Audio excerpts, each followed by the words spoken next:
Damai sejahtera Allah yang melampaui segala akal, kiranya mengawal hati saudara-saudara sekalian di dalam Kristus Yesus Tuhan kita.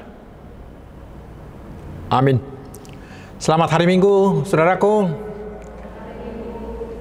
Saya berharap semua kita sehat dan tetap bersuka cita.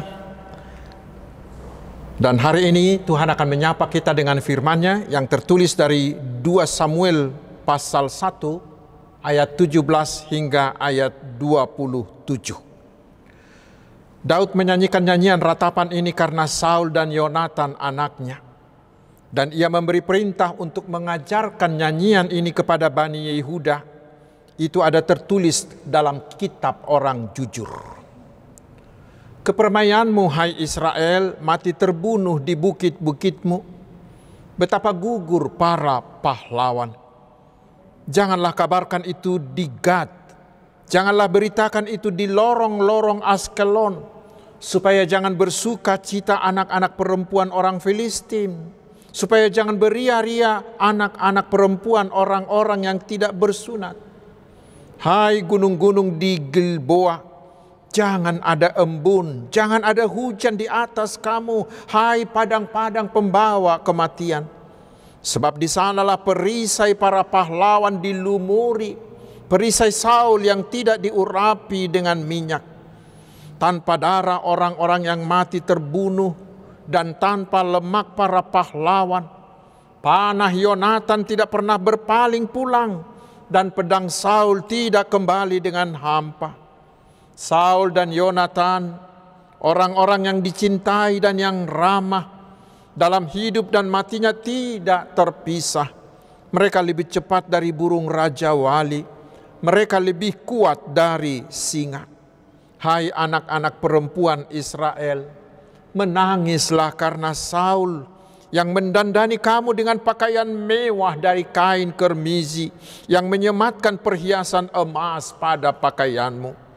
Betapa gugur para pahlawan di tengah-tengah pertempuran. Yonatan mati terbunuh di bukit-bukitmu. Merasa susah aku karena engkau, saudaraku Yonatan. Engkau sangat ramah kepadaku. Bagiku cintamu lebih ajaib daripada cinta perempuan. Betapa gugur para pahlawan dan musnah senjata-senjata perang. Demikian firman Tuhan. Saudaraku yang dikasihi Tuhan Yesus Kristus, kita pasti tahu upama orang Batak yang mengatakan manuk ni pialang ge hotek-hotek lah homar pira sirang maraliale lubian sian namatian ina. Ditinggal sahabat lebih menyakitkan dari ditinggal mati oleh ibu kandung. Di Amsal 18 ayat 24 juga dikatakan ada juga sahabat yang lebih karib daripada seorang saudara. Dan itulah ajakan nats kita pada hari ini. Agar kita menjalin persahabatan bukan hanya karena diikat oleh darah kesukuan kita. Tetapi terutama diikat oleh darah Tuhan Yesus. Seperti itulah yang terjadi pada gereja mula-mula. Seperti bisa kita baca di Kisah Rasul pasal 2 hingga pasal yang keempat. Ikatan oleh darah Kristus itu jauh lebih kuat mengikat mereka ketimbang ikatan darah kemanusiaan. Itu juga yang terjadi di awal kekristenan di tanah Batak. Karena pada waktu itu, bila ada orang Batak yang menjadi Kristen, biasanya mereka diusir, mereka dikucilkan oleh teman semarganya dan juga oleh teman sekampungnya. Tetapi menurut sejarah, mereka yang menjadi Kristen itu berkumpul di satu huta kampung, yaitu di Huta Dame. Dan disitulah terjalin persaudaraan, terjalin persahabatan yang baru yang diikat oleh kasih Kristus. Dan itulah yang menjadi cikal bakal gereja HKBP. Saudaraku, di perikop yang sudah kita dengar tadi diberitakan Daud bersahabat dengan Yonatan. Sebuah kisah persahabatan yang luar biasa. Di 1 Samuel 18 ayat 1 dikatakan bahwa sesudah Daud mengalahkan Goliat dan mengalahkan bangsa Filistin, maka Daud dan Yonatan berbicara, Lalu di sana dikatakan, berpadulah jiwa Yonatan dengan jiwa Daud, dan Yonatan mengasihi dia seperti dirinya sendiri. Dan di pasal 18 ayat 3 itu dikatakan, Yonatan mengikat perjanjian dengan Daud karena ia mengasihi dia seperti dirinya sendiri. Padahal kita tahu bahwa Saul ayahnya Yonatan itu sangat-sangat membenci Daud. Tetapi disitulah kehebatan persahabatan mereka. Kebencian orang tua mereka tidak memutus tali persahabatan mereka. Inilah yang menjadi renungan bagi kita, saudaraku. Bila masih ada orang yang bermusuhan, bukan karena mereka sendiri, tetapi bermusuhan karena permusuhan nenek moyang mereka, karena orang tua mereka di kampung sana bermusuhan. Hari ini, saudaraku, gantilah itu dengan persahabatan seperti Daud dengan Yonatan ini. Dan yang lebih luar biasa lagi, kita tahu Yonatan adalah putra mahkota. Dia adalah calon pengganti ayahnya Saul untuk menjadi raja. Dan sekarang Daud itu adalah saingannya. Bila Yonatan mau untuk memuluskan jalannya menjadi raja, maka dia bisa membunuh Daud. Tetapi yang terjadi bukan demikian. Justru Yonatan mau berkorban. Mari kita baca di 1 Samuel 18 ayat 4 dikatakan, Yonatan meninggalkan jubah yang dipakainya dan memberikannya kepada Daud, juga baju perangnya sampai pedangnya, panahnya, dan ikat pinggangnya. Saudaraku, itu bukan sekedar hadiah bagi seorang sahabat, tetapi semua yang dia berikan itulah simbol kerajaannya. Artinya Yonatan sudah mau mengorbankan jabatannya sebagai putra mahkota demi sahabatnya si Daud itu. Karena itulah di 1 Samuel 20, Yonatan mau menyelamatkan Daud dari usaha pembunuhan ayahnya itu. Saudaraku, itulah sahabat. Sahabat yang mau melakukan apa saja demi sahabatnya. Yang selalu ingin memberi, ingin berbuat lebih banyak lagi bagi sahabatnya. Sahabat tidak pernah mau mengeksploitasi persahabatannya. Tidak pernah mau mengambil keuntungan dari sahabatnya. Tetapi kemudian, saudaraku, Yonatan itu tewas di peperangan bersama ayahnya Saul. Dan ketika itulah terlihat keaslian persahabatan mereka. Ternyata Daud bukanlah seperti kacang yang lupa akan kulitnya. Nikmatnya kursi kerajaan tidak membuat Daud menjadi lupa diri dan lupa akan sahabat dan keluarga Yonatan. Tetapi dia ingin menjadi seorang sahabat yang sejati. Tetapi tidak ada lagi yang bisa dia lakukan kepada Yonatan yang sudah meninggal itu. Lalu apa yang dia lakukan? Sesudah dia mendengar berita kematian sahabatnya itu, Daud sangat terpukul. Di ayat 17, dia meratap melebihi seperti kehilangan ibu kandungnya sendiri. Lalu di ayat 18 dikatakan, Daud menggubah sebuah lagu. Lagu sebagai luapan rasa kehilangannya. Dan lagu itu wajib diajarkan menjadi lagu ratapan bagi semua bangsa Yehuda. Kita kutip di ayat 26 dikatakan, merasa susah aku karena engkau, saudaraku Yonatan. Bila saya tidak salah, di bahasa Batak ini disebut udoan, yaitu upama atau puisi yang menggambarkan kesedihan, seperti syair lagu yang kita ketahui yang mengatakan, dangbe tarrarikon tagonamma nirogohon, dangbe tartangison tagonamma tinortorhon, tagonamma niedehon. Itu yang pertama, tetapi itu tidak berakhir di sana. Dia ingin berbuat lebih banyak lagi bagi sahabatnya Yonatan. Setelah Daud menjadi raja, Daud berusaha mencari keturunan Yonatan dan keturunan Saul yang masih hidup. Maka didapatinya lah si Mephiboset, anak Yonatan yang diselamatkan oleh inang pengasuhnya si Siba itu. Tetapi Mephiboset itu menjadi lumpuh karena terjatuh akibat dilarikan dengan terburu-buru agar dia terlepas dari pembunuhan. Dari segi fisik, Mephiboset itu bisa dianggap sebagai orang yang tidak berguna, bahkan sudah menjadi beban, dan yang terutama tidak mungkin lagi dia bisa melakukan pemberontakan. Tetapi lihat saudaraku, Daud memperlakukan Mephiboset itu seperti anak raja. Dan semua harta Saul dan harta Yonatan itu dikembalikan kepada Mephiboset dan dikelola oleh Siba pengasuhnya itu. Mengapa dia mau melakukan itu? Hanya karena persahabatannya dengan Yonatan, ayah Mephiboset itu. Daud menunjukkan persahabatannya bukan hanya sampai kepada si Yonatan itu, tetapi sampai pada keturunannya.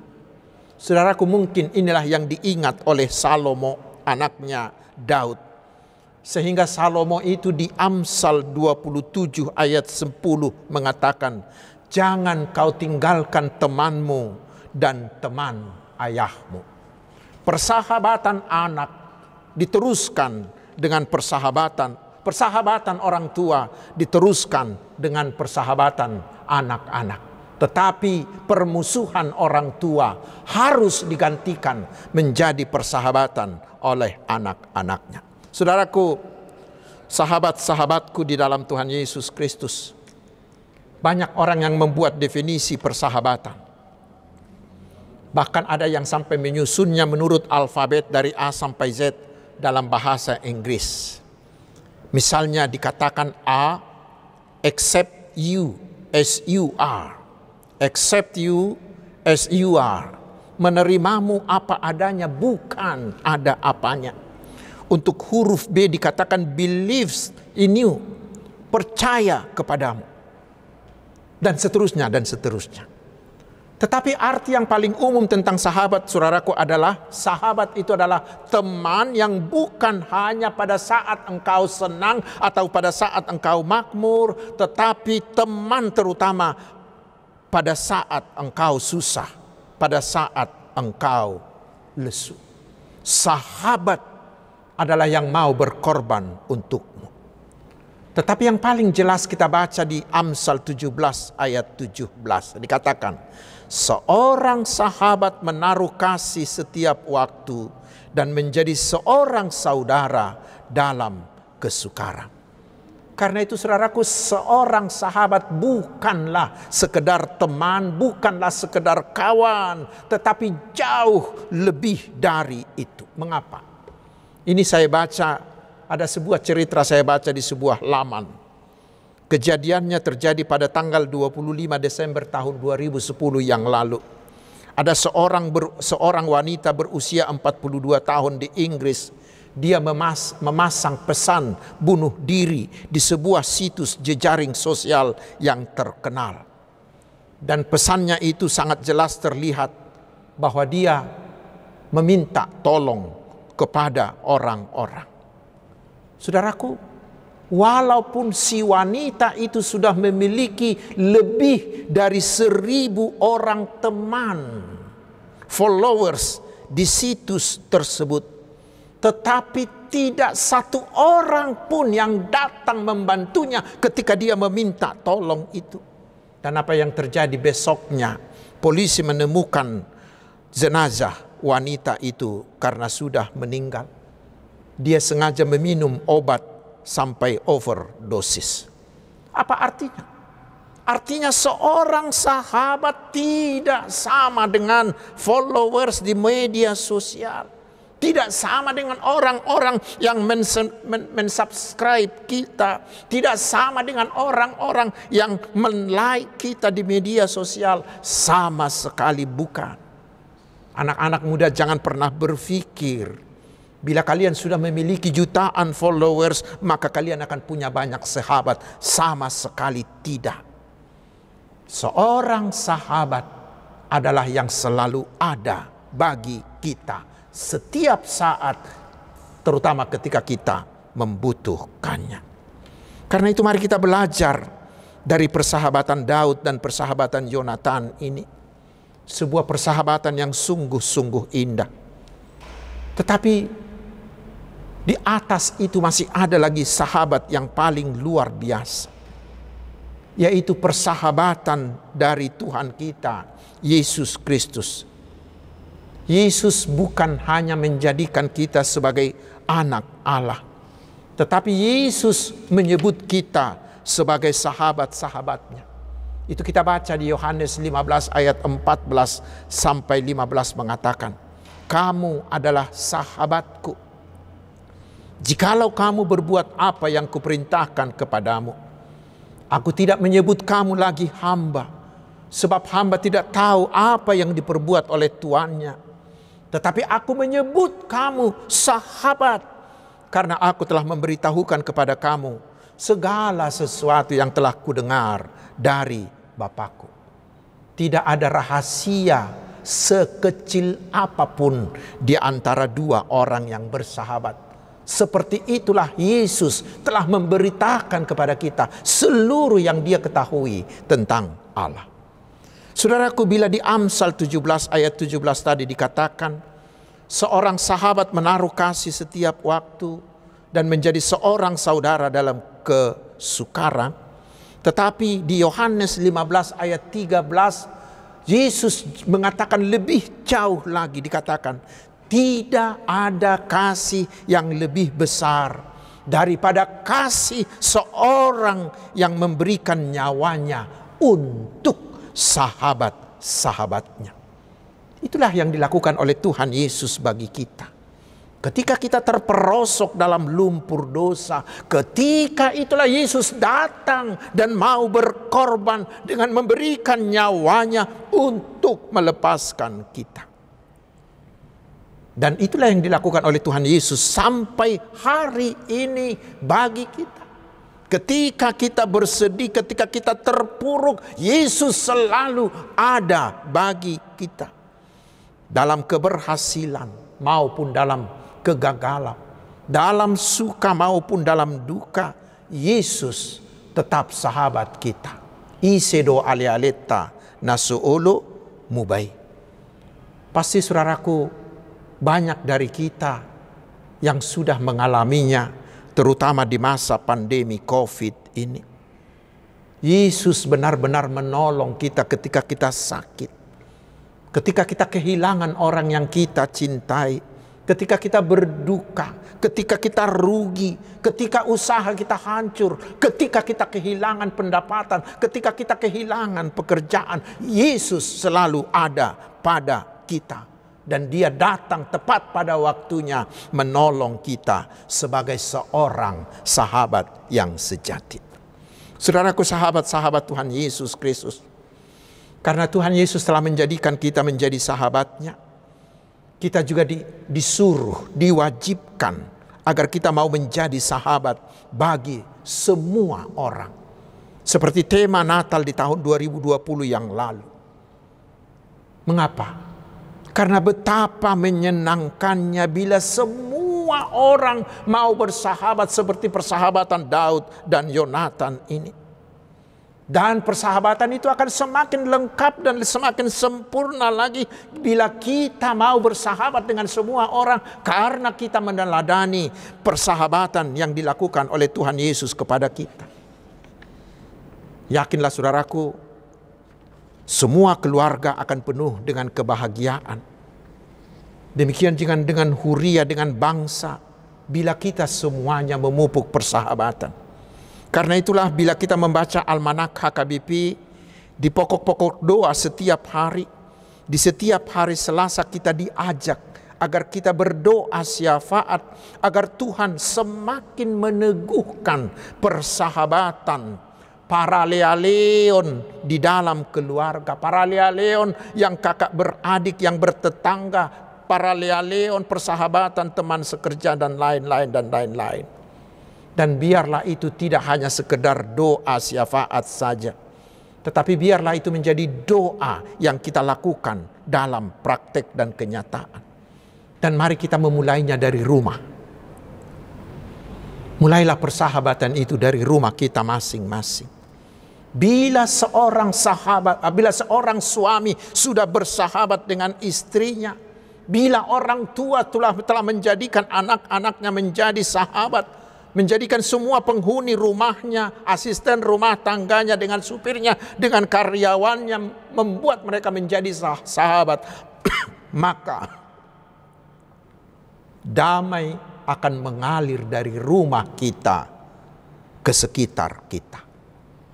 Seperti dikatakan oleh Bunda Teresa, damai dan perang itu dimulai dari rumah. Tetapi ingat saudaraku, tidak semua suami otomatis menjadi sahabat bagi istrinya, walaupun mereka sudah lama menjadi suami istri dan sebaliknya. Demikian juga dengan orang tua terhadap anak-anaknya, belum tentu. Tetapi seorang suami menjadi sahabat bagi anak-anak, bagi istrinya dan bagi anak-anaknya bila dia selalu ada, bila mereka membutuhkannya. Dia menjadi sahabat bila dia mau berkorban tentang apa saja untuk mereka. Bila dia mau menerima istri dan menerima anak-anaknya apa adanya. Bila mereka sudah bersahabat, saudaraku, pasti keluarganya akan bahagia. Demikian juga di dalam pergaulan-pergaulan yang lain. Seperti atasan dengan bawahan, parhalado dengan ruasnya, guru dengan muridnya, dan lain-lain dan lain-lain. Saudaraku yang dikasihi Tuhan Yesus, panggilan menjadi sahabat bagi semua orang ini sangat-sangat kita perlukan pada saat ini di antara kita. Terutama di masa pandemi COVID-19 ini. Persahabatan harus menjadi kebutuhan besar kita. Mengapa? Karena dunia kita sekarang penuh dengan permusuhan. Ada kelompok yang membunuhi orang lain hanya karena tidak sepaham dengan mereka. Di mana-mana terjadi permusuhan. Sehingga dunia menjadi tempat yang tidak aman. Bahkan menjadi tempat yang menakutkan bagi banyak orang. Mengapa semuanya itu terjadi? Karena tidak ada persahabatan. Dan ternyata saudaraku, di era media sosial digital saat ini, semuanya membawa masalah baru. Media sosial ternyata bukan hanya memberi manfaat, tetapi tidak jarang merusak hubungan manusia. Karena dengan mudahnya orang bisa mengedarkan berita hoax, mengedarkan ujaran kebencian, pembunuhan karakter, melakukan penipuan dan lain sebagainya. Dan tidak sedikit anak-anak yang menjadi kecanduan gadget, sehingga dia tidak memiliki sahabat satu orang pun. Itu membuat dia menjadi kesepian, lalu bunuh diri. Rumah tangga juga dilanda oleh masalah, baik antara suami dengan istri, orang tua dengan anak. Ada KDRT, ada perceraian dan lain-lain. Mengapa semua itu terjadi? Karena tidak ada persahabatan. Padahal saudaraku, persahabatan itulah kunci sukses kepemimpinan. Seorang pemimpin akan berhasil bila dia melakukan persahabatan dengan anggota-anggotanya. Juga kunci sukses dalam usaha dan bisnis, terutama di era digital ini, sangat banyak ditentukan oleh pertemanan, sangat banyak ditentukan oleh network, walaupun itu hanya di dunia maya atau di media sosial. Karena itu saudaraku, jadilah persahabatan dengan semakin banyak orang. Karena ada orang yang mengatakan 1000 sahabat masih terlampau sedikit. Tetapi satu orang musuh sudah terlampau banyak. Karena itu saudaraku, mari berusahalah sekeras mungkin untuk menjadi sahabat bagi banyak orang. Agar permusuhan bisa kita hentikan. Kita sudah terlampau capek. Ngapalu jauh hita, paurusurus perbedaan. Kita terhabis energi kita mengurus persaingan kotor, permusuhan yang membuat banyak luka batin. Tetapi mari kita bersahabat dengan banyak orang. Dan mari lakukanlah itu seperti yang dilakukan Tuhan Yesus Kristus. Dan mulailah itu dari diri sendiri. Mulai dari diri sendiri yang proaktif, yang berinisiatif untuk membangun persahabatan dengan orang lain. Dan sekali lagi, mulai itu dari rumahmu. Bersahabat berarti membuang sifat merendahkan orang lain. Membuang sifat ambisi untuk mendominasi orang lain.